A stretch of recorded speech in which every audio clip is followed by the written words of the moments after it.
for me, it would take 5 days to a week usually before we got down there. Wow. But it was, basically, I enjoyed that sort of stuff. Okay, now where the heck are we? We're finished that. Okay, so then I was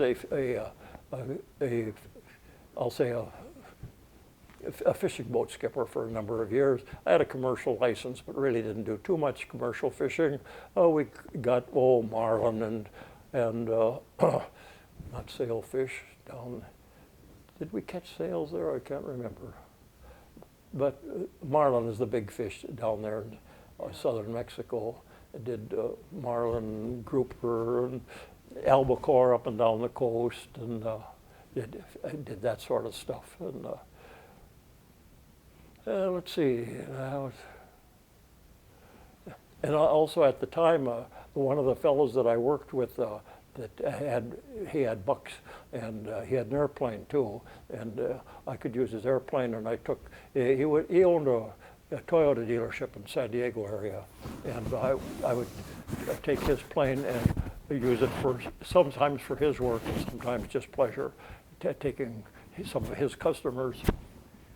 Thank you, Don. Excuse me for interrupting, but you make it sound so mundane. You're going out in the Pacific Ocean in this boat, right? And then these airplanes, you're flying around, and who knows what. Did you have any times when you got in a little trouble out there, or was it smooth sailing all the time on your fishing trips, or when you were flying airplanes later in life? Any incidents, or do you have a perfect record out there, Don? Well, I have a couple. Fortunately, that they all ended up pretty good. But I was once picked up a plane, as I recall, in Corpus Christi, Texas, trying to get it to San Diego, and got up over western Texas. The engine quit, but fortunately, it was a single engine, and it only quit for, well, it seemed like me for an hour, but probably seconds. But it started up again, and after I got my breathing back under control, but we carried parachutes all the time in there, so I mean there was always an option for me to get out of the airplane that if there was no place to land. So that was one there on the. I'm just trying to think with the fishing boats. Hit some bad weather once in a while, but I don't ever remember anything, I'll say, real threatening, so to speak. That just things to cope with is all. And that with bad weather in a smaller boat, and these ones that I were working were usually 40, 45, 50 feet, something like that. That they're not good for open ocean, but normally by slowing down and changing direction, you can make it, reasonable till hopefully it dies down. I've got one more silly question, and I want you to get back to the rest of your life story. Okay. So you would go down to Mexico? Yeah. Now, did you have more trouble with the Mexican authorities, the federales, or with the Coast Guard? Thank you, sir. Oddly enough, trouble basically with neither. My only concern was it changed my way of thinking about how things are done in different cultures.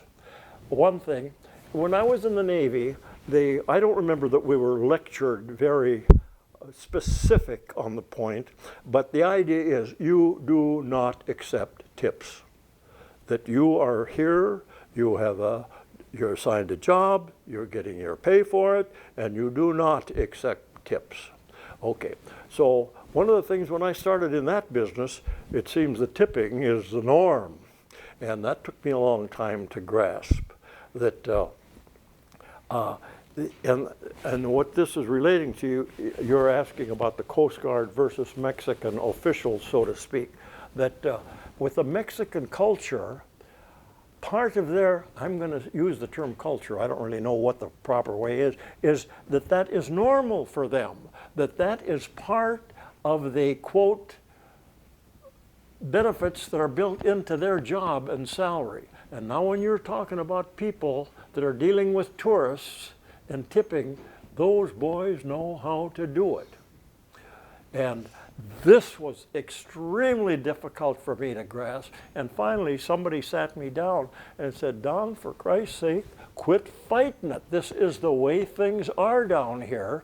If you feel you want to come down here, accept it. And so I kind of did, and life got a heck of a lot better. That I can remember once going into Mexico, we needed clearance to get, I'll say, past a point or something like that, and it didn't come. People behind us, this happened to be in automobiles, and they were all going through, and I couldn't understand it. And so I went to somebody, and this person, I don't know how they said it or anything, but watch what those guys are doing. And that's morbida. Get in the pocket, slip 10 or 20 bucks, and that was it every time. So that's all we had to do, is give them the money and go. We went down into Mexico once to buy a boat and to transfer the boat down there for, I think, tax reasons here in the United States. But we couldn't get clearance coming out of the harbor when we wanted to go back to the States. And that was the key, that we hadn't tipped enough. Just another 20 bucks and it was done. But that's the only problem I had. And there I feel the problem was not them, it was me. And just my lack of acceptance for that, I still, oh, my grandson and daughter, they look at me when I tip and stuff, that I'm not as generous as most people. I know that. That to me, in our society, tipping is just too routine for no reason at all that I understand it means tipping to ensure prompt service. I'm told that's what it means, but I don't. You have to tip to get any service. I don't. Yeah. Well, sure. Yes, sir. And then why don't you go ahead and pick it up when you got out of the fishing business, and then you were talking about you had friends that had private planes. Yes. So, go ahead and continue, Don. Okay. All right. Fine. Good. Where do you want me? Oh, yeah, you were talking about your friend with the plane. that you Oh, would okay. use. Yeah. Yes. And so that gave me an opportunity to retain my flying skills for many, many years. And I did. I got quite a few hours in his plane. And of course, I had instrument ratings and all that many of the private pilots do not have. And so I worked with him for a while. And just to come real fast forward, a couple of weeks ago, we were going up. In fact, you met her here, Valerie.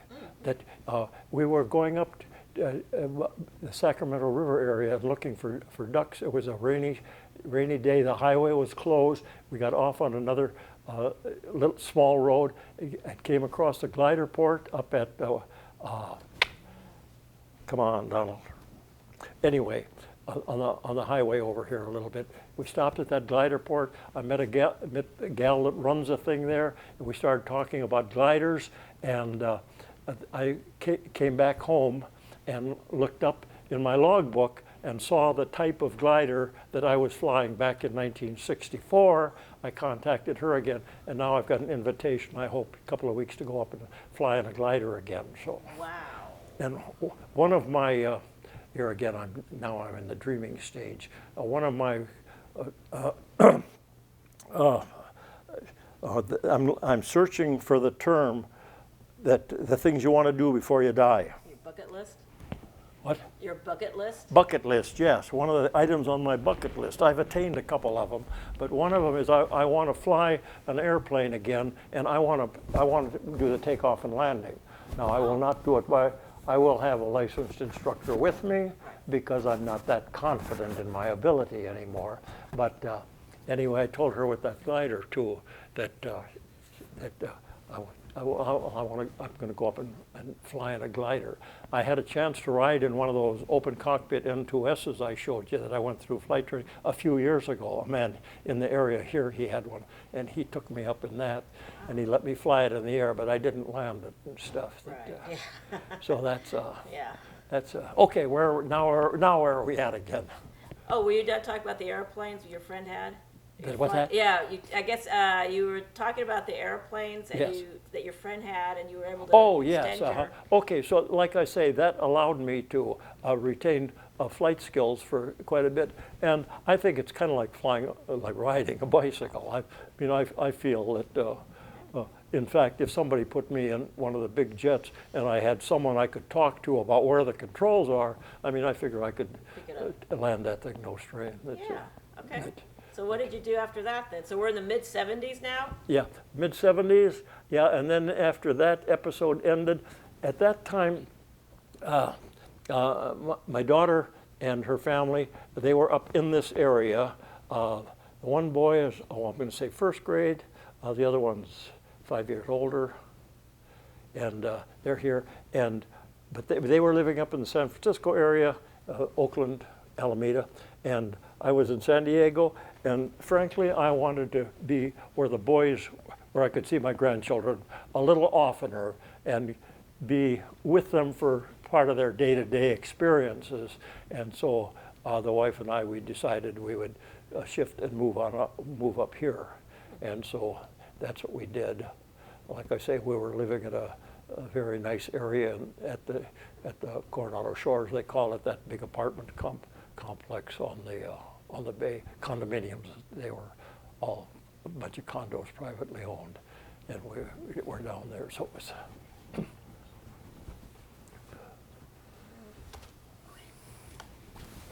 Okay, so he just wanted to know if you wanted to say anything more about your wife. I'm sorry? Did you want to say anything more about your wife? After you got married, how did she Oh, survive you being at sea all that how time? what? How did she survive you being at sea for so long after you were married? Well, that's one of the problems that goes with military life, and I certainly don't mean to belittle it. But here, let's see, our daughter was about 5 when I went aboard ship there for that first time, and they were alone back here. That's right. The only not justification that I could give is there were other women on the ship, and they formed little social groups and taking care of the kids. But the life of a military family, the wife especially, is not particularly easy. It's provided for in most senses, but still not emotionally not easy and stuff. Where I think that any family, the man and woman have a right to rely on each other for certain things. We were not available, and that puts a burden on. In the good sense, they learn to be kind of independent, and because they're taking care of everything. They're taking care of child raising, taking care of a home, mortgages, the whole ball of wax. But I wouldn't say for the woman that it's a particularly easy life, but most of them, will adapt. Well, she seems to have been okay. You were Oh married for yeah, over I 60 think years. too. Yeah, that all in all, I've been very, very fortunate, and family, everything going reasonably good and stuff. It's just the usual things. Okay, we're So you decided to move up here. So did you move here? Yes, oddly we came up here and looked around. What I really would have liked is, and both of us would have in a sense, that a place up in the hills, kind of out and stuff, and yet we were looking at this now. I'm 70 years old, and we knew we're not going to get any younger, and what our health conditions were going to be, we were uncertain. So we decided that we would be in a more metropolitan area. Also, there's always a problem of forest fires in rural areas. It's a concern, and although I don't think it should ruin or it should direct your life, it certainly should be considered. And so we chose to live here in town. We looked up at the up the street here at the Yountville and the St. Helena up there, and oddly enough, the weather is considerably different from where we are. It's even different from here and just in North Napa, because the water, it's cooler off the bay. It gets a lot hotter up there and stuff. So all things considered, our daughter lived out on the river just 5 miles from here at the time, so we chose this place, and that's why we came here. So this is that house, huh? Yeah, this is the And place. you've lived here how long now? 25 years. Yeah. Wow. Yeah, when they first opened this place up and stuff.